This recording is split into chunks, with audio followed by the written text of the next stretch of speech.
بسم اللہ الرحمن الرحیم۔ السلام علیکم۔ ایم ایچ اسلامک اسٹوڈیو میں خوش آمدید۔ آج ہم آپ کو تہجد کے بارے میں کچھ احادیث بیان کریں گے۔ صحیح بخاری حدیث 1123، رسول اللہ صلی اللہ علیہ وآلہ وسلم رات میں 11 رکعتیں پڑھتے تھے۔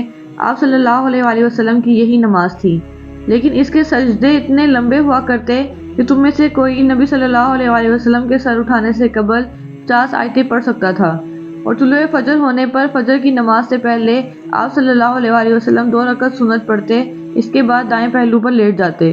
آخر مؤذن آپ صلی اللہ علیہ وآلہ وسلم کو نماز کے لیے بلانے آتا۔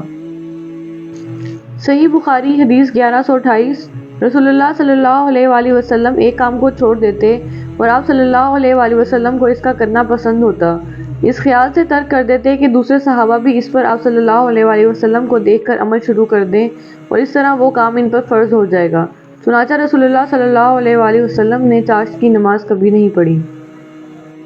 صحیح بخاری حدیث 1129، رسول اللہ صلی اللہ علیہ وآلہ وسلم ایک رات مسجد میں نماز پڑھی، صحابہ نے بھی آپ صلی اللہ علیہ وآلہ وسلم کے ساتھ یہ نماز پڑھی۔ دوسری رات بھی آپ نے نماز پڑھی تو نمازیوں کی تعداد بہت بڑھ گئی۔ تیسری یا چوتھی رات تو پورا اجتماع ہی ہو گیا، لیکن نبی کریم صلی اللہ علیہ وآلہ وسلم اس رات نماز پڑھنے تشریف نہیں لائے۔ صبح کے وقت آپ صلی اللہ علیہ وآلہ وسلم نے فرمایا کہ تم لوگ جتنی بڑی تعداد میں جمع ہو گئے تھے، میں نے اسے دیکھا، لیکن مجھے باہر آنے سے یہ خیال مانے رہا کہ کہیں تم پر یہ نماز فرض نہ ہو جائے۔ یہ رمضان کا واقعہ تھا۔ صحیح بخاری حدیث 1130، نبی کریم صلی اللہ علیہ وآلہ وسلم اتنی دیر تک کھڑے ہو کر نماز پڑھتے رہتے کہ آپ صلی اللہ علیہ وآلہ وسلم کے قدم یا پینڈیوں پر ورم آ جاتا۔ جب آپ صلی اللہ علیہ وآلہ وسلم سے اس کے متعلق کچھ عرض کیا جاتا تو آپ فرماتے، کیا میں اللہ کا شکر گزار بندہ نہ بنوں؟ صحیح بخاری حدیث 1131، رسول اللہ صلی اللہ علیہ وآلہ وسلم نے فرمایا، سب نمازوں میں اللہ تعالیٰ کے نزدیک پسندیدہ نماز داؤد علیہ السلام کی نماز ہے، اور روزوں میں بھی داؤد علیہ السلام ہی کا روزہ۔ آپ صلی اللہ علیہ وسلم آدھی رات تک سوتے، اس کے بعد تہائی رات نماز پڑھنے میں گزارتے، پھر رات کے چھٹے حصے میں بھی سو جاتے۔ اس طرح آپ ایک دن روزہ رکھتے اور ایک دن افطار کرتے تھے۔ صحیح بخاری حدیث 1132، نبی کریم صلی اللہ علیہ وآلہ وسلم کو کون سا عمل زیادہ پسند تھا؟ آپ نے جواب دیا، جس پر ہمیشگی کی جائے، خواہ وہ کوئی بھی نیک کام ہو۔ میں نے دریافت کیا، آپ رات میں نماز کے لیے کب کھڑے ہوتے تھے؟ فرمایا، مرغ کی آواز سنتے ہی آپ صلی اللہ علیہ وآلہ وسلم کھڑے ہو جاتے اور نماز پڑھتے۔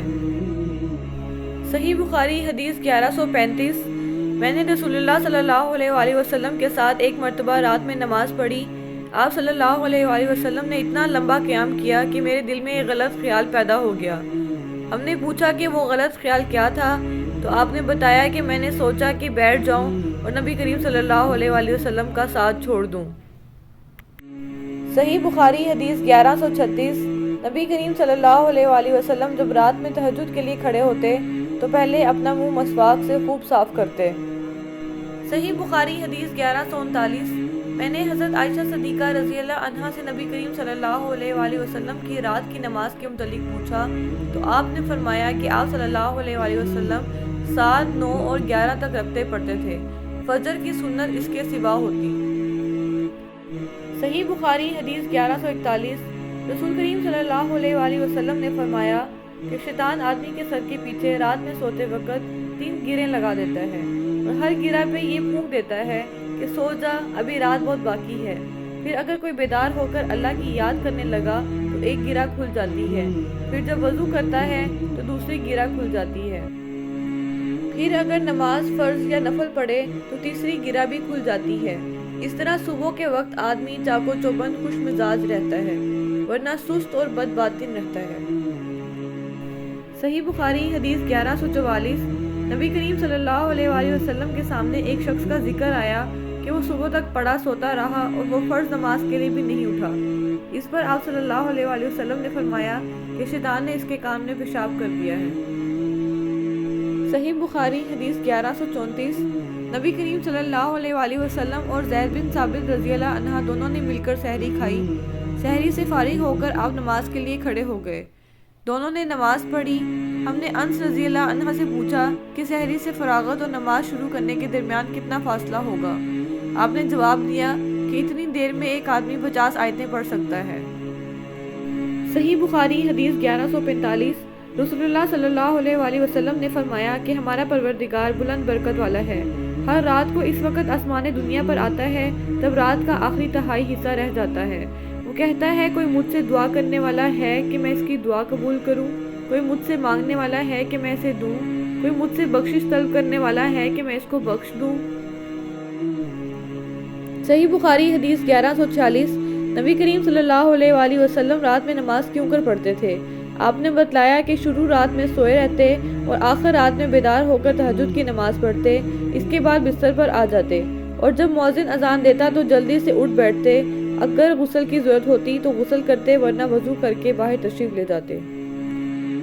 صحیح بخاری حدیث 1148 حضرت عائشہ صدیقہ رضی اللہ عنہا نے بتایا کہ میں نے نبی کریم صلی اللہ علیہ وآلہ وسلم کو رات کی کسی نماز میں بیٹھ کر قرآن پڑھتے نہیں دیکھا، یہاں تک کہ آپ صلی اللہ علیہ وآلہ وسلم بوڑھے ہو گئے تو بیٹھ کر قرآن پڑھتے تھے، لیکن جب 30-40 آیتیں رہ جاتی تو کھڑے ہو جاتے، پھر اس کو پڑھ کر رکوع کرتے تھے۔ صحیح بخاری حدیث 1149 نبی کریم صلی اللہ علیہ وآلہ وسلم نے حضرت بلال رضی اللہ عنہ سے فجر کے وقت پوچھا کہ اے بلال، مجھے اپنا سب سے زیادہ امید والا نیک کام بتاؤ جسے تم نے اسلام لانے کے بعد کیا ہے، کیونکہ میں نے جنت میں اپنے آگے تمہارے جوتوں کی چاپ سنی ہے۔ حضرت بلال رضی اللہ عنہ نے عرض کیا، میں نے تو اپنے نزدیک اس سے زیادہ امید کا کوئی کام نہیں کیا۔ جب میں نے رات یا دن میں کسی وقت بھی وضو کیا تو میں اس وضو سے نفل نماز پڑھتا رہا جتنی میری تقدیر لکھی گئی تھی۔ صحیح بخاری حدیث 1150 نبی کریم صلی اللہ علیہ وآلہ وسلم مسجد میں تشریف لے گئے، آپ کی نظر ایک رسی پر پڑی جو 2 ستونوں کے درمیان تنی ہوئی تھی۔ دریافت فرمایا کہ یہ رسی کیسی ہے؟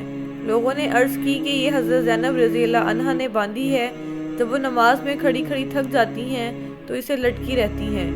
نبی کریم صلی اللہ علیہ وآلہ وسلم نے فرمایا کہ نہیں، یہ رسی نہیں ہونی چاہیے، اسے کھول ڈالو۔ تم میں ہر شخص کو چاہیے جب تک دل لگے نماز پڑھے، تھک جائے تو بیٹھ جائے۔ صحیح بخاری حدیث 1151 میرے پاس بنو اسد کی ایک عورت بیٹھی تھی، نبی کریم صلی اللہ علیہ وآلہ وسلم تشریف لائے تو ان کے متعلق پوچھا کہ یہ کون ہے؟ میں نے کہا یہ فلاں خاتون ہے جو رات بھر نہیں سوتی۔ ان کی نماز کا آپ صلی اللہ علیہ وسلم کے سامنے ذکر کیا گیا، لیکن آپ صلی اللہ علیہ وآلہ وسلم نے فرمایا کہ بس تمہیں صرف اتنا ہی عمل کرنا چاہیے جتنا کہ تم میں طاقت ہو، کیونکہ اللہ تعالیٰ تو ثواب دینے سے تھکتا ہی نہیں، تم ہی عمل کرتے کرتے تھک جاؤ گے۔